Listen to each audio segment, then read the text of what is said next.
the National League East, mine and JP's division, Yep. where our Braves reside. They are not first. The Mets are first, who went 83-79 last year, and this year are projected to go 88-74. Big time offseason moves from them. They let Edwin Diaz go. They let Pete Alonso go. It's definitely kind of a bit of a changing of the guard, changing of philosophies. You know, just out with the old in the new. It become, I guess, clear to them that their current core needed some shaking up. They didn't do a complete tear down. Yeah. Um, Jorge Polanco. Nimmo's gone. Yes, Nimmo's gone. McNeil's gone. They just felt like things needed to change, and so they did that. Like I just said, all those guys are gone, and in their stead, they brought in guys like Luis Robert. There's some contention on how you say it. Marcus Semien. They traded for Marcus Semien. Yeah. Bo Bichette is now on the team. They traded for Freddie Peralta from the Brewers to kind of give them another top-line starter. So it's a new-look Mets, but that being said, they still have guys like Francisco Lindor and Juan Soto, and Francisco Alvarez, as stalwarts in that lineup. Brett Batty's still there as a young Beatty, there as a young guy. Carson Binge is a prospect for them. They also, while you talk about them being young, they have 2 top 20 prospects in the minors as well. Well, they have Noel McLean, Yes. who started 8 games for them last season for a tune of 2.08 ERA. Fantastic. That's good. You also may know the name. He pitched in the World Baseball Classic for the U.S. Yeah. If I'm not expecting him to have a 2.08 ERA again, but if he can put together 25 starts of like a 3 ERA, that's fantastic. Because I do think I like Freddie Peralta a lot. I don't think he's like a top-tier ace. I think he's just like a solid number 1 pitcher. David Peterson, not the biggest fan of David Peterson. Clay Holmes is fine. Kodai Senga with his ghost ball, or his ghost fork, are just like he's maybe still a bit of a question mark. But if McLean can show what he did last season and do it over a full season and prove that's legit, I think this rotation becomes like legitimately top 7, top 5, like no question. And then to go with the names in the lineup, this is a fantastic team. We're just going to see if that comes to fruition. Yeah, this feels to me like, was it 3 years ago that they brought in Verlander and Scherzer? Like, they brought in a bunch of, like... Yeah. They were old, but they were still good. Like, they kind of... They spent big in free agency. And I can't remember who they brought in for the lineup to play the field, but it just didn't work out. And so that's kind of left a sour taste in my mouth when it comes to the Mets and actually performing up to the talent they have on the roster. It's not even that. I mean, it's the common thing of, like, it's as Metsy as it Yeah. gets. Like, they've had guys walking on their ranch and steps in a hole and he breaks both sides of his ankle. Yeah. And Yoenis Cespedes. Like, they've had crazy collapses. I mean, in 2024, the Braves they had a 10-game division lead and the Braves chased them down. Dang. And won the division. Stuff like that. So you have reason for skepticism. It feels like, picking the Jets to, actually be good or something like that. I feel like They at least have more talent than the Jets do. But even like years the Jets have talent, like Aaron Rodgers' season, that was supposed to be it. That didn't even get off the ground. Yeah. The biggest highlight we got of Aaron Rodgers in a Jets uniform is him running out with the American flag. Like picking the Falcons to be good. Yeah, exactly. The Falcon's going to Falcon, as JP says. So now the Mets at least have the thing that they can throw a lot of money at it with their owner, and I do like their GM, as weird as that is. So, like I said, they also have they have the number 16 prospect and outfielder Carson Binge, who homered today. Yeah, that is big for them as well. So they are a young lineup, but they're also talented, and they've got other guys waiting in the wings for opportunities. So yeah, and I mean they're a young lineup. In a way, but also like the young guys don't have to be the best hitters in the lineup. Yeah, they can lean on Lindor and Soto and Bichette, and then everything you get from the young guys is kind of like a nice treat. Yeah, although as a Padres fan, I would hate to have to lean on Soto. That's all I'll say. Oh, okay. I want to stop talking good about the Mets now. So anything else to add? And if not, we can move on to our boys. Oh, really? Your boys are out next? We are. Interesting.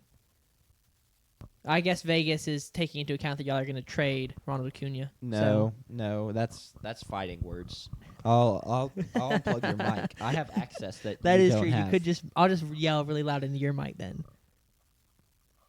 Now we've JP's shut himself off. Yeah. You muted yourself. There now Sanders is turned off. Oops. No, the Braves are second in terms of record projection, which I can scroll up to the top of my doc. So now I got to scroll all the way down because I'm a bozo. Braves went 76-86 last season, and this season their win projection is 88-74, which is the exact same as the Mets. So it's actually a 1-2. Braves offseason moves. Brought back Ha-Sung Kim after they claimed him off waivers. Padres legend Ha-Sung Kim, who has slipped on ice and broken his hand, or tore a ligament in his hand. So y'all have the worst luck. So he will miss. He'll probably be back late May. Y'all have the worst luck. It's pretty tough, but we traded for Mauricio Dubon from the Astros, so he'll play in his stead while he's getting healthy. And then we signed Robert Suarez and brought back Iglesias to shore up the back end of the bullpen. They'll probably be the 8th inning guy and the 9th inning guy, respectively. Let's talk on the rotation real quick. It's headlined by GOAT Chris Sale, 2024 Cy Young winner Chris Sale, who was also very good last season. Behind him, though, has been nuked by injuries. Yep. Strider's on the 15-day IL. Which AJ at this Smith- point is he injury prone? Like is that a base? Because then No, he's coming off of Tommy John. He just hasn't recovered yet. okay. Yeah, it's a Tommy John. It's his second Tommy John. It's the second Tommy John. I didn't know players got 2 Tommy Johns. It's not super common. Yeah, I think this time he did repair it differently, though. that's good. like a given that UCL it split. really didn't work the first Um, time. Regardless, we want him to find back to form, but I think he pulled his back or something. Oblique strain. So Yeah. Yes. So but that's now like the we've got fir- that's 2 the- Tommy Johns That's and the an first of oblique that strain. kind. He's not someone that typically is pulling muscles. Okay. It's not Well, great. he hasn't pulled a Let's muscle just- because he hasn't played. All the Braves pitchers are injured. All the prone. Braves Yeah, pitchers you put are on the injured. uniform, you're in bad shape. AJ Smith. Are y'all the San Francisco 49ers of baseball? I don't think we're quite to that point yet in terms of reputation. Okay, I'm just It's saying, just been like, it's been a couple seasons. does someone need to check? Yeah, it's been a couple seasons. That's multiple years. Does someone need to check on y'all strength and conditioning Well, staff? a lot of some of it's the same people, so it's yeah. I have legitimate questions. AJ Smith-Shawver won't be pitching this season. He had to get Tommy John's last season.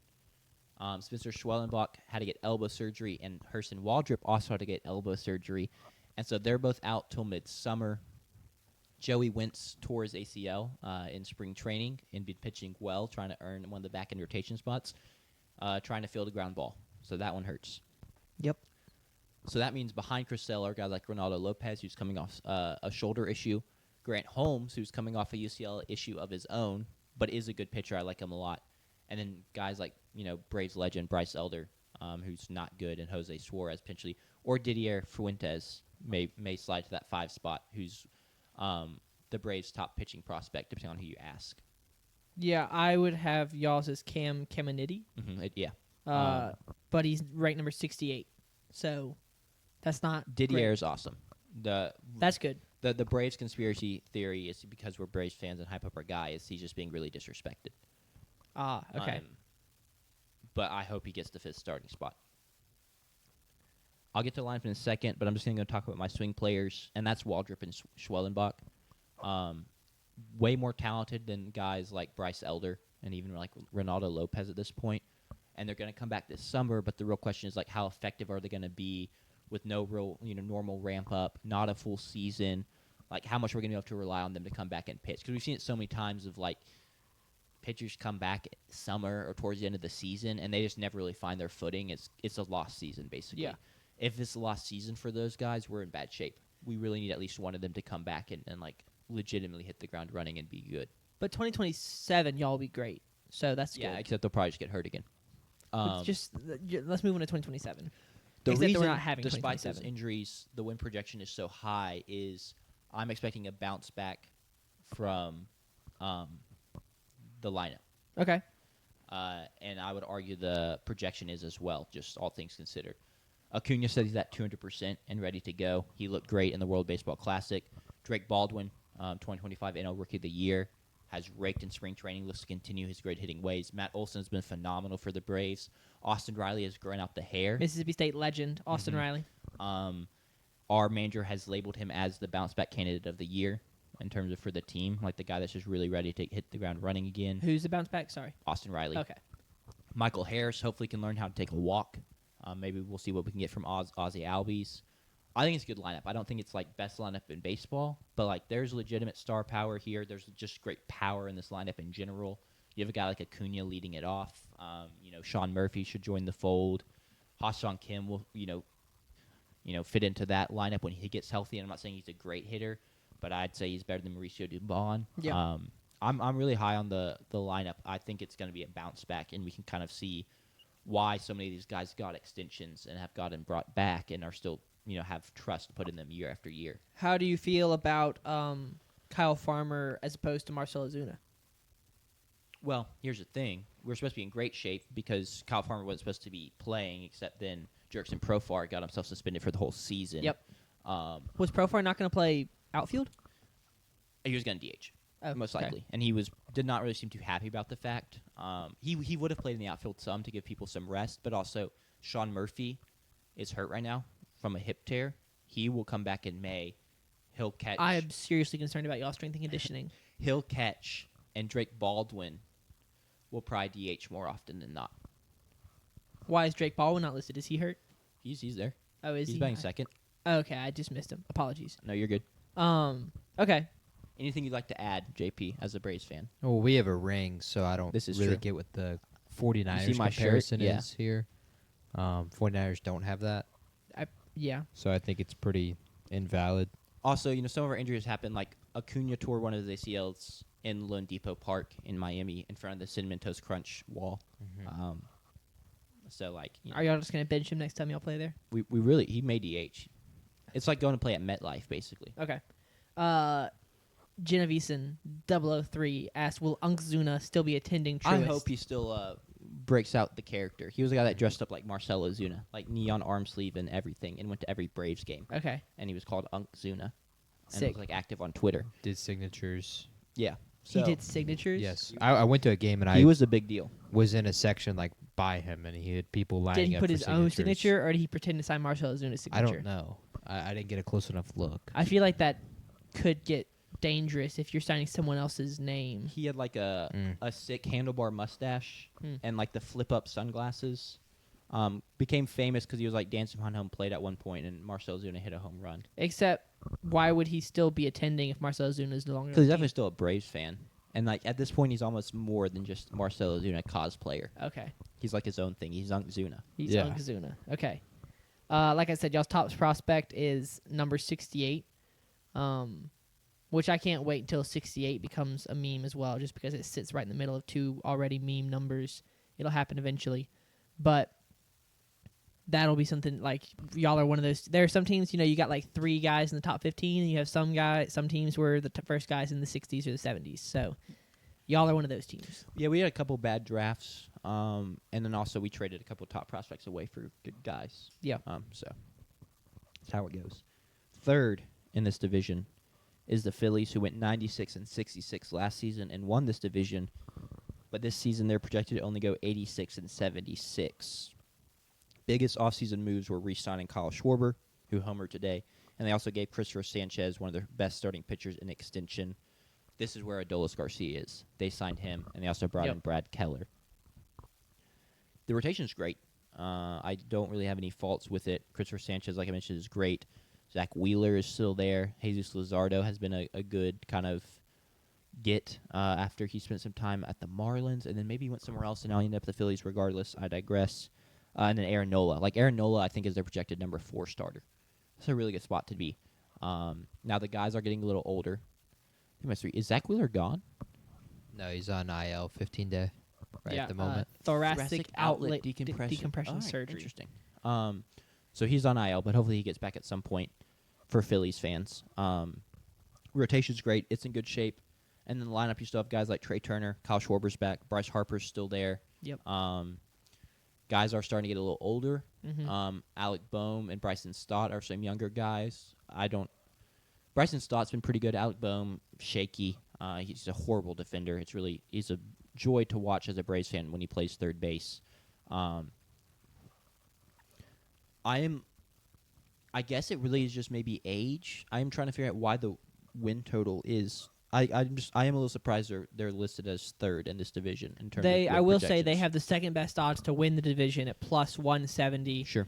behind the Mets at plus 130. So it's very close Yeah, to I mean, yeah, 50-50. even like the win projections, like they're 2 games behind the Braves and the Mets, so it is pretty close. But I will say this could be an interesting lineup. I mean, I don't know. I know almost every one of these names, and for me to know a name, that player either has to be good or a meme. And most of these players are not memes, so they were good at some point. Guys like JT Realmuto, I think it's a good. I think it's a Brandon good, not Marsh, great lineup. Adolis Garcia, like those are all names that I know. Yeah. And maybe they're just not in their primes anymore, which does come into that kind of like winning division versus not winning the division. But any other thoughts, JP? Their top prospects are ranked number 23, number 28, a shortstop, Aiden Miller, and a right-handed pitcher, Andrew Painter. So that'll be something. Those are guys that contribute or could contribute.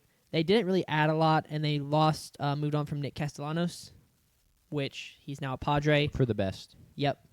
I don't think he started today, so Yeah, I mean, I'll sign him Big on a get by minimum. us. I wonder if he drank beer in the dugout again.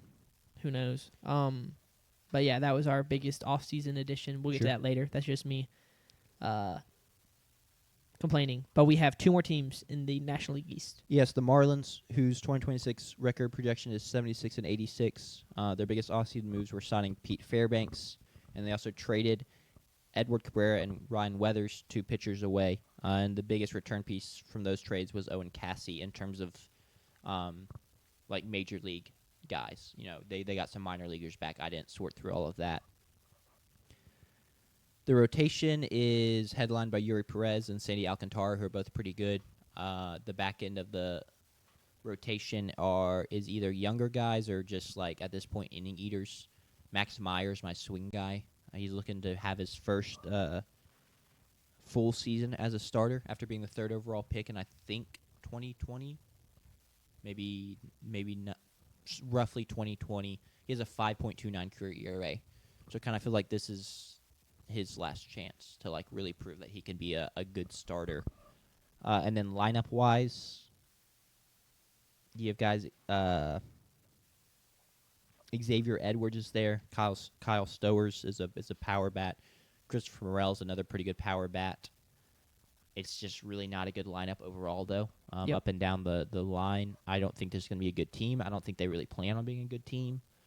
They didn't make moves in the offseason like they plan on being a good team, and that's kind of the Marlins' way. So, And yet they probably won't be the worst team in their division, nope, because another team wants to be bad worse than they do. which I think their top prospects, 2 pitchers, Thomas White and Robbie Snelling, both top 40. But I don't have anything else on the Marlins, Sure. so we can go ahead and move on to the other team that wants to be bad in this division. Yes, the Nationals, who went 66 and 96 last season and are projected to go 69 and 93 this season. They're really embracing the rebuild. The Marlins love to do this kind of half in, half out because they're always rebuilding. So, like, how does that really work? But in terms of Nationals, they signed Zach Littell and Miles Mikolas in the offseason really because they just needed a couple people to eat innings in the starting rotation. And they traded away Mackenzie Gore. The rotation, Cade Cavalli is the name I want to highlight. Hopefully his injuries are behind him and he can put together a full season. But like I said, like the rest of the rotation is just mainly like inning eaters. They need someone to pitch for them that's going to be able to pitch without giving up 8 runs every time he goes out. You know, just solid vets. The lineup, James Wood and C.J. Abrams are fun players. C.J. Abrams is also a pretty good defender. James Wood is a big-time power bat. But as a whole, the lineup isn't very good. And then my swing player is Dylan Cruz, who was a 2nd overall pick. He got called up last season, wasn't very good. He also played a little bit in 2024, wasn't very good. There's rumors that like he's denying swing changes, like doesn't really want to adapt. He was not good this spring either. Like he didn't even make the opening day roster of a team that is trying to not be good. Yeah. So maybe, he can get something going down the minors, get called up, and like actually produce at the MLB level. But time will tell. Is this so? Who's drafted? This is year 3 for him. Okay, cool. I did not realize he was drafted that long ago. Things I have on them. Top prospect is number 13, shortstop Eli Willits. But that's all I have there. We can, if you're ready to go ahead and pick it. It's interesting. Yes. I believe this is the division that has the tightest 1-3, like odds wise. Plus 130 at the Mets, plus 170 from the Phillies, and plus 270 from the Braves. So this is expected to be maybe not the deepest division, but the top 3 is the deepest top 3. Yeah, well, I think you also hope like none of these teams are going to blink. None of these teams are going to sell at the deadline. They would have to be really bad for when these teams sell on the deadline. Yeah. So it should be a really fun division race. I agree. I'm picking the Braves. That's I'm very within the realm of reason to pick the Braves, and they're my team, so I'm picking the Braves. JP, I assume you'll also pick the Braves. Yeah, I'm gonna take the Braves. Los Bravos. I think I'm gonna go Phillies. Like I said, I don't trust the Mets. Are y'all gonna pick the Dodgers? No. So I'm not either. Are you gonna pick the Padres? No, and I will not be either. I will be picking the Dodgers. So there you go. You're not picking them either. You expect me to pick my team when you're not even gonna pick your team? I expected you to pick your team. No, you expect me to pick your team. No, I don't expect you to pick my team. And then you're trying to get all high and mighty about it, so that doesn't make any sense. Hater. Oh yeah, I see. Yeah. If you're not going to pick your own team, how do I back you up on a decision that you didn't even make? No, that's anyway. I'm gonna go Phillies. I don't trust the Mets, like I said earlier, and then the Braves injuries in their large quantities are concerning. Yeah, for me.